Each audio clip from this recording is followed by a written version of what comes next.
Welcoming our next speaker, who is going to be talking about customer experience recovery, the science of fast action for brilliant results.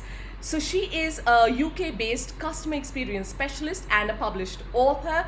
Her work is driven by the principle, make your bed and then make their day. Meaning, get the basics right and then create those wow moments. She has spent over a decade in experience design working and now runs her own customer experience consultancy, Cultivate Customer Experience by Design. So, founder and director, customer experience, Cultivate Customer Experience by Design, Miss Katie Sabler is with us right now. Everybody, you can put your hands together loud and as clear wherever you are.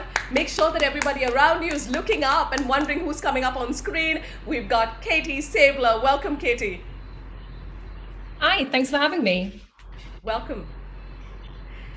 So, Katie, we know that this session that you're giving to us is Customer Experience Recovery, the science of fast action for brilliant results. It's all yours. Thank you so much. Let me share my screen.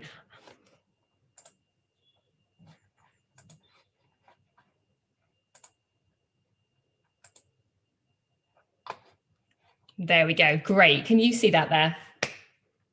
Perfect.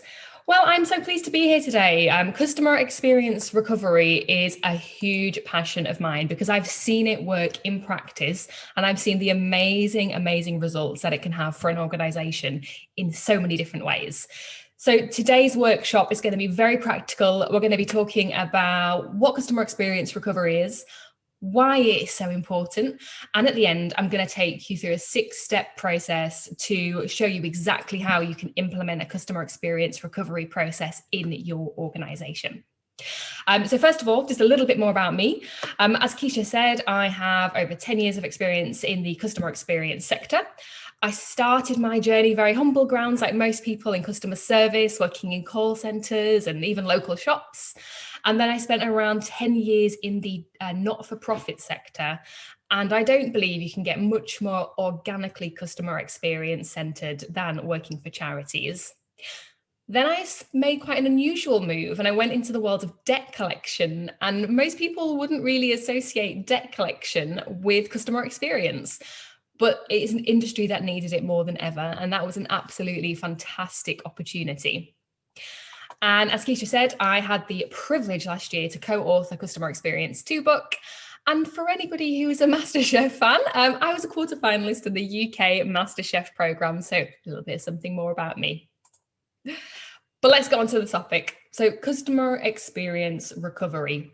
First of all, what is it? Well, it's the ability to proactively, and that's the key there, proactively remedy a situation, turning a bad experience into a great experience. It's making sure that your customer moves from feeling disappointed, upset, frustrated, disheartened, into feeling that you've massively surpassed their expectations. And proactive really is the key there. You want to get to them before they can come to you. But let's kind of take it out of theory, and I'll give you some practical examples of what customer experience recovery is and how it works. So I'm going to start with KLM, the Royal Dutch Airline. The reason I like this experience example is because we've all been in this situation where you're in an airport, you're waiting for your flight, potentially it's delayed, and you're having to go around and search for the boards and stand in front of them and find out all your flight information. And KLM wanted to prevent all of that frustration and just get you information in real time, in your hand, super quickly. And so they developed an app. Really simple. So whenever they had an issue with one of the flights or a flight was delayed, rather than you having to go and seek out that information yourself and find out what was happening, they would send you that information straight away. So they're proactively beating you to it. They're giving you the information you need. And they're not necessarily fixing the solution, because obviously it's not making the flight come on time, but they are making it a better experience for you. And to go that one step further, the other thing that they decided to do was any flight that was delayed over 3 hours, they automatically gave discounts to their customers for food and drink, because they appreciate that that's a really frustrating time. Flights delayed, people might be getting hungry and grumpy. So without even having, as a customer, to ask for any form of compensation, they proactively gave customers that information, that discount.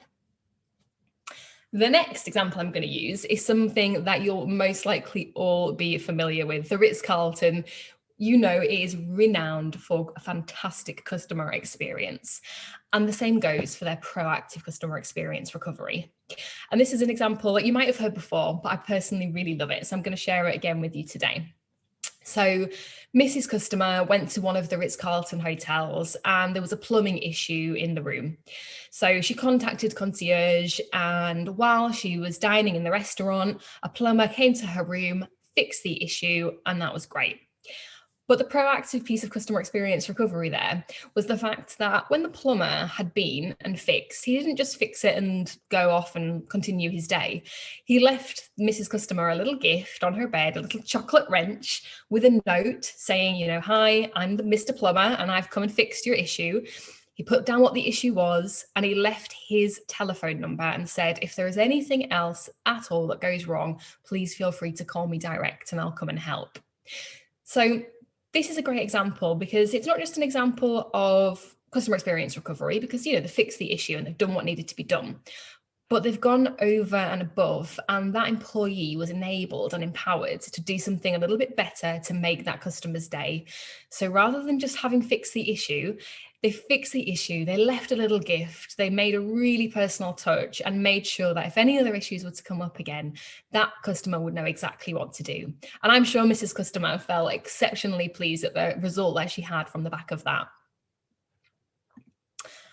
And my final example of customer experience recovery is actually something that stemmed from a complaint. So not the ideal version of customer experience recovery, but this is a personal example that happened to me and I love to share it.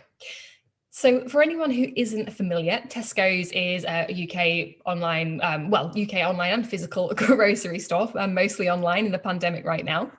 I shop with Tesco's, I have for years, get online deliveries all the time. And they have this thing where if you can't get the item you want, they'll substitute it, normally with a better item. So it really ends up as good value. But on this one occasion, they continually couldn't substitute an item. And after weeks and weeks of having rubbish substitutions, they finally broke the camel's back with the last straw, because they wanted to substitute some chorizo meat with a chorizo frittata, so like an eggy omelette with little bits of chorizo in. And at this point, I was just so frustrated, I complained. The reason this is a great customer experience recovery is because the complaint handler who dealt with me was fantastic. So he wrote back an email which was completely personalized, very funny, answered all the points in my complaint, and even had a great compensation as well for me. And I don't know if you guys are familiar with The Fresh Prince of Bel-Air, a popular 90s sitcom. Well, he actually wrote a poem in the theme of The Fresh Prince of Bel-Air, but completely based on my personal circumstances. And the reason that is so good is because not only did he do what I needed him to do, but he went over and above. He was creative, he was funny, he was personalized, and it absolutely made my day when I read that email. I went straight to my other half and read the email to him. I got straight on social media and publicized how great Tesco's customer experience was. So the point of that is that even though that was a really bad experience, and for weeks and weeks and weeks I was a frustrated customer, they completely turned it around with great customer experience recovery. And I'm still a customer today. That says a lot. So this all sounds very lovely. Going over and above, fantastic. But why should we go to all of this effort? Well, I really like this quote to sum up why we should go to the effort. It takes 30 years to build a reputation and just 5 minutes to ruin it. If you think about that, you'll do things differently. Now, okay, some people can build a reputation in a little less than 30 years, but you get the point.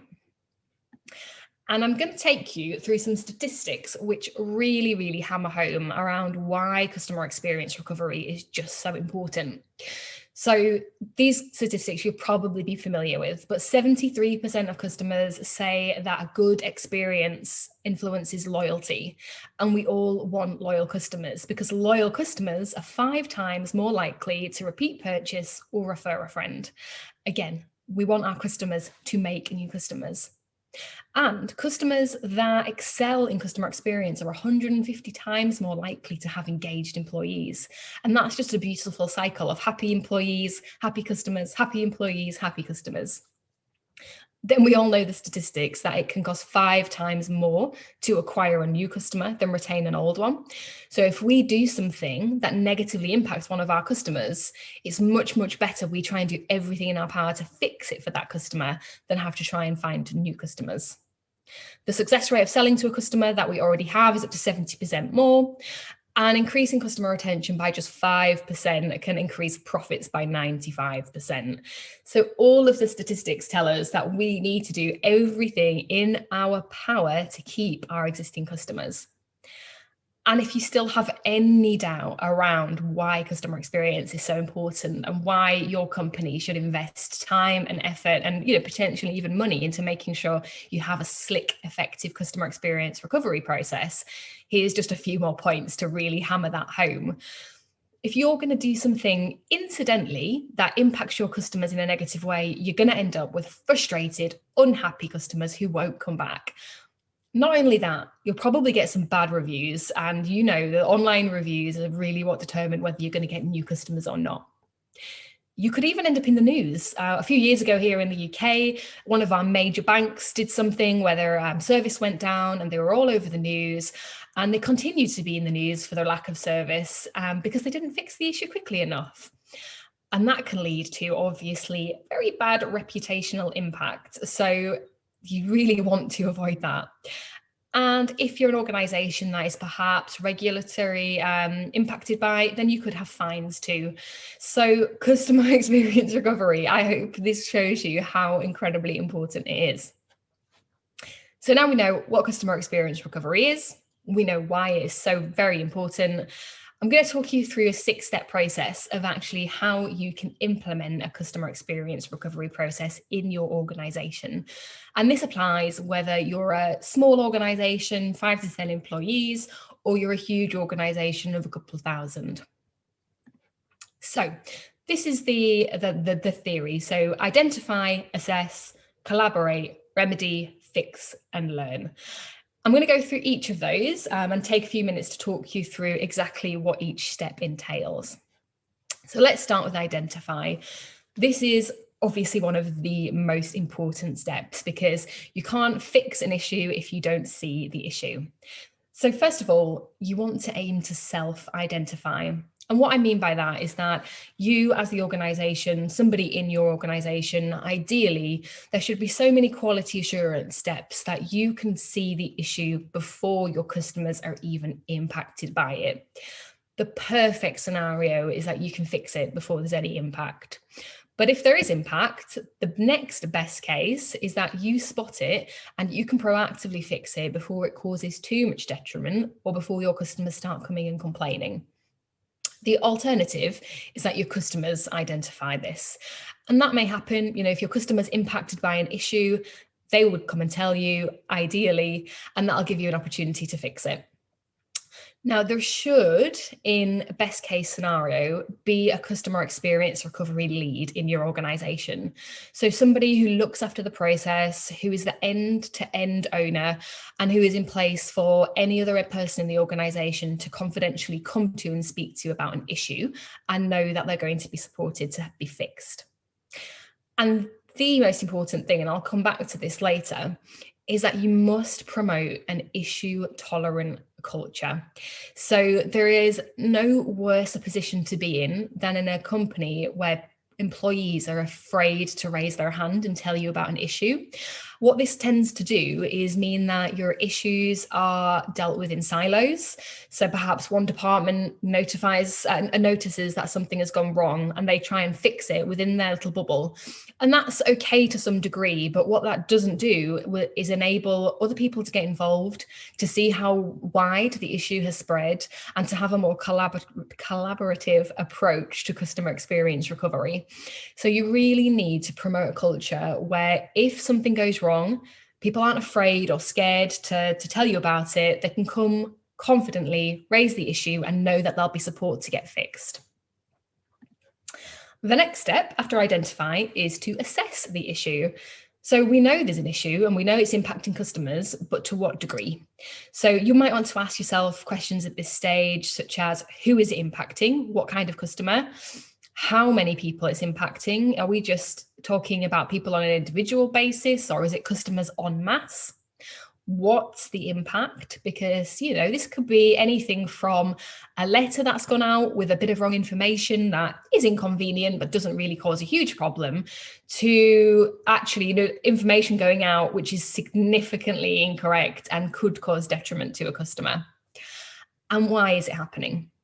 So the more you know about this issue at this stage, the better. But the key is fast assessment. So if there is a customer impacting issue and you know about it, you of course want to aim to fix it really quickly.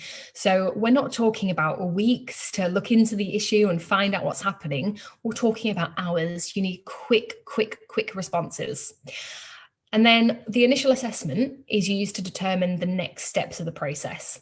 So is it something that you can fix really quickly because you've dealt with it before and you know a solution, or is it something that actually needs a wider bit of work? Then we come on to the collaborate stage, which is personally my favorite stage because I've seen this absolutely change cultures and really bring teams together, break down silos, and really focus on a customer-centric approach. So this collaboration stage is just super important not to miss out. So at this point, you've identified the issue, you've assessed the issue, you have a good understanding of what's happening, and now you're bringing people together to collaborate on a solution. So from a leadership perspective, the ideal is that department leads, so heads of or subject matter experts, decision makers, come together and agree a customer-focused fix. The key here is that it's a customer-focused fix. So we're coming and talking about what's the best case solution for the customer. Now, of course, there has to be consideration to the business impact. There just has to be. But it's customer first, business impact next, and then coming up with a solution that is an appropriate balance between both. You can look at resources, costs, relationships, partners, everything at this point. This is what I was saying about this really helps to dissolve silos, because previously, where you may have had an issue where one department is aware of it, they go away and fix it, it might be for the best and they think it's for the best, but actually it isn't as good a solution as it could have been if a wider team was involved. So this is an opportunity to bring people from different departments to work together with one sole focus and have a really fantastic outcome. And in this meeting, the aim is that you agree recovery, which will be proactive and quick. So you don't want to come in this meeting, collaborate, and then think, oh, we'll fix it in a week or two's time. The aim is to act really quickly from this. So within the meeting, you agree a solution and you all take action points away and you go away and fix them. And this is, or implement them, should I say. And this is where that customer experience lead comes back into play, because you've got that one person who is facilitating and moderating all of this and making sure all of the action steps that are in place actually get done. Next, we're on to remedy. So we know the issue, we've got a good understanding of it, we've assessed it, we've come together to collaboratively agree an approach, and now it's time to fix it for the customer. Now, there's a few different ways you can go about doing this, but these 3 steps tend to be the most common. So first of all, you may have case-by-case management. So this is where perhaps it's the individual customer that's been impacted. Each customer potentially is impacted in a different way, and therefore, as you're aware of each individual customer being impacted, you remedy it for them on a case-by-case basis. So in this instance, you really need to support staff to manage the issue consistently, but flexibly enough to suit the customer. So there should be really strong guidelines in place to help and empower your staff, but your staff should be empowered to fix that in the way that is best for the customer and not just rigidly stick to guidelines. And this is an opportunity to be used when you're uncertain of which customer's been affected and by how. And if you go back to a practical example, the Tesco's example I gave you right at the beginning is a great example of this, because actually that complaint handler who wrote me the funny rhyme of the Fresh Prince of Bel-Air, that was wonderful for me. And he will have profiled me and understood, my age, looked at the kind of things that I order and got a sense of my customer persona and took a punt that his response was right for me. But if he'd have sent that response to someone of a different generation who didn't have a clue who the Fresh Prince of Bel-Air was and just didn't get it, they might have thought he was taking the mick. So personalized responses are key, and that can make such a difference to how your customer reacts to your response as well. Secondly, there's proactive outreach. So you would use this when you are aware of which customers have been impacted and you want to reach them before they reach you. You want to tell them that you're aware of this problem and you're going to fix it and you're terribly sorry. And you're doing this before maybe even they know of the problem. Now, this is around communicating with all of your known impacted customers. And it really is as simple as advising, informing, apologizing, and perhaps even compensating, depending on how much detriment has happened. And then finally, the last stage is a tiered recovery process. So this is where recovery action is different for each customer group, depending on the level of detriment that they've experienced. So you may have done something inadvertently, which, for one group of customers has very low impact, but for the others has very high, and where everybody needs proactive customer experience recovery and need to be contacted and advised, informed, apologized. Different levels of impact may create a different need. So for example, some people may need no compensation, whereas others, you may see it very obvious that they do. And again, this is where the customer impact would vary from customer to customer. So you can see that a customer experience recovery process, it isn't rigid and it is very much open to flexibility and discretion of your teams. And it's about what is the most important thing for the customer there and then. But it's really about making sure that you have the guidelines in place and the process in place to support all of this to happen. And when you've remedied it for the customer, the job doesn't end there, because next is the fix. It's most important that we fix it for the customer first. We want to make sure that they're dealt with really quickly, again, before they have an opportunity to be impacted too significantly or perhaps even complain. But then we want to make sure the issue is fixed so that it doesn't happen again. So really, really important here to get your root team involved if you have one. You need to look at the root cause of the issue. Why did it happen in the first place? Has it happened before? And identify ideally what is needed for the fix. Now, when you're looking at the fix, is it a quick fix? Is it a flick of the button, something that you can do super quickly? If it is, great. Or is it something larger, something that needs more work, something that you would need to put in a continuous improvement pipeline? You want to make sure, ideally, that this issue is eradicated as soon as possible. But the reality is that always necessarily can't happen. So what you do need to try and do is, if the issue can't be fixed straight away, if you can at least try and stop it from impacting any further customers. And then, of course, the final outcome here is the fix. Prevent it happening again. If it happens once, okay. If it happens twice, that's really not very good. And then the last piece of the puzzle is to learn. So, these things happen and we can learn from them. And the idea is that the process becomes smoother and more efficient every time we use it, particularly if you have an issue where perhaps you've previously seen this before, or you've had a similar recovery outcome before, and you can utilize it again and streamline that whole 6-step process. So how do we learn from the issue? Well, how do customers react to the remediation? Did it mean that you had less complaints? Did it mean that people were actually giving you positive reviews online? It's really important to have a look at how they reacted and make sure that your hope and intention for great experience recovery actually followed through. And then how did employees react? This is something that your whole team is involved in. And so many people, particularly frontline staff, will be impacted by. So how were they, how did they take it? Did they enjoy being part of the process? Did they feel it was the right solution? What kind of things were they hearing from customers on the front line? Really important to generate that insight. One of the best things to really look at from a ROI perspective is what is the cost or the reputational impact of the issue versus what it could have been if you didn't act. Really, really key. And if you are in any way struggling to get a process like this fully embedded, particularly at a higher level, this kind of information can really support the process to ongo. Because what you will find is that if you're proactively recovering an experience, it may require some upfront costs, but the cost savings can be absolutely huge. So really, really important to track that kind of data. And use this recovery success as a precedent for future issues. So again, if an issue happens again, you know how to fix it, you know how to remedy it, make sure you don't reinvent the wheel, use what you've done before.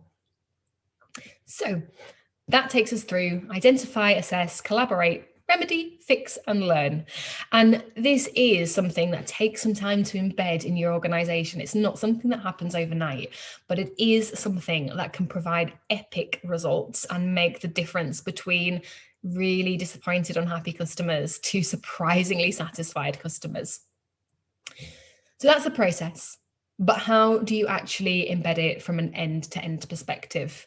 And there's a bit of a pyramid here. So really, it needs to be led from the top. You need your executive team and your operational leaders to fully buy into customer experience recovery.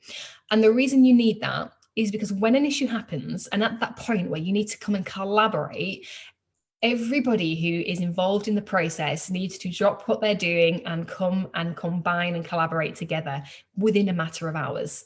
And that is easier said than done. You can't just expect everybody to drop their work here and there without having complete buy-in. So it really needs executive leadership to work.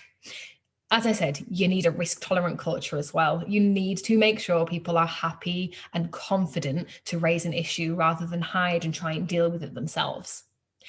There needs to be this process ready for when needed. So don't try and come up with this process as and when an issue is happening.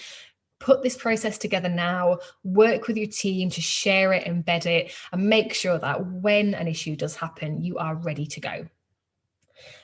Recruit recovery teams too. So have people who are specifically there to fix a solution when it goes wrong, or who are trained to do so. Make sure your frontline staff have that ability and capacity to cope with something like this. Train everybody. Make sure this process is fully embedded across the organization, because it's obvious that your frontline staff may need it. It's obvious that certain departments may need to be involved, but sometimes an issue happens and actually departments that you may not think about need to come together and collaborate with you. So make sure this is an operational and organizational wide initiative. Empower teams. I cannot tell you how much empowerment matters in these situations. People need to be trusted to deal with the situation and empowered to think of creative solutions that might be somewhat out of the box. And then, of course, close the loop. And I mean this on every sense. So obviously with the customer, you want to close the loop, let them know what's happened and how it's been fixed, but massively so within your departments as well. Anybody who's been involved in the fix, if it's a month later, 2 months later, and you fix the issue and you've identified exactly what went wrong and how and why, and you can see the cost impacts and the benefits and the ROI, share all of this information. Make sure that everybody who's been involved in the remediation and that customer experience recovery knows what happened from end to end and sees the significant benefit that they created. Because that kind of positive information sharing will really go to embed the process. And the next time something happens, everybody will remember the great outcome they had off the first issue recovery. So my top 3 takeaways from this workshop today would be: absolutely recognize the commercial benefit of customer experience recovery. As I said right at the beginning, it's not just about making happy customers. It is so much wider than that. Happy customers, happy employees means more customer retention and more employee retention. You can also significantly limit your reputational impact and even regulatory impact. And believe me, it might sound expensive to proactively recover an experience, but it's a lot more expensive to deal with a vast array of complaints, bad reputation, and overall organizational detriment. Prepare and plan to fail. That sounds really doom and gloom, but you have to plan to fail because it does not matter how perfect we all aspire to be, which we do. Something will go wrong. And that might be people, they may inadvertently let us down. Processes fail, technology fails, and heaven forbid, external environments like the pandemic, this can impact our business. So inevitably at some point, something will go wrong. And the organizations that really excel in customer experience recovery are those who prepare, plan to fail, and have a proactive recovery experience program in place. And lastly, empower. So as I said, you can't run a recovery process without really empowering your teams and giving them trust and confidence to be able to know what the best solution is for your customer and then go away and give that solution. So that is customer experience recovery in a whistle-stop tour. I hope you can use that process to embed within your organization, or at least use it as a framework to start something that's suitable for you. I'd love to connect. I've worked with this process in practice and seen the great benefits it can have.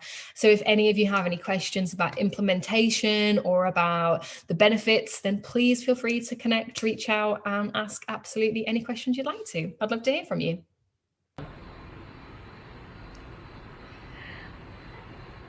Thank you very much, Katie.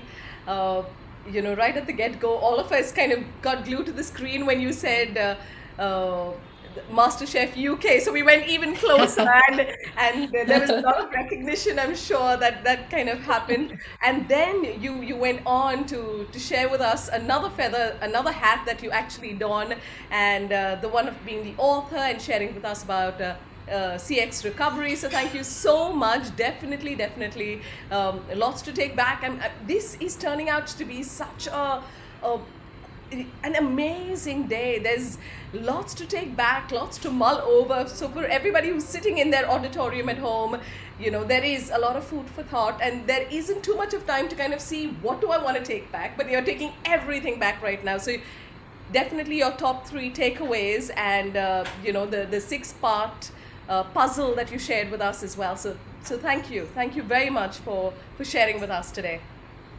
You're welcome. So we've got your coordinates, the ways that we can get in touch with you.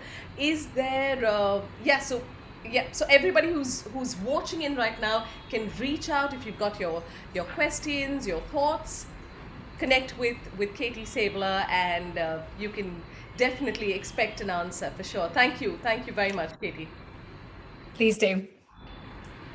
All right, well, Katie, before you go, we've got a little ritual. When I say customer, you say FEST. Customer? FEST. Customer? FEST. All right, we've got the right entry. Thank you, Katie. That was cool. Okay, I know you're going to log out, but thank you, and lots of energy and wishes with you.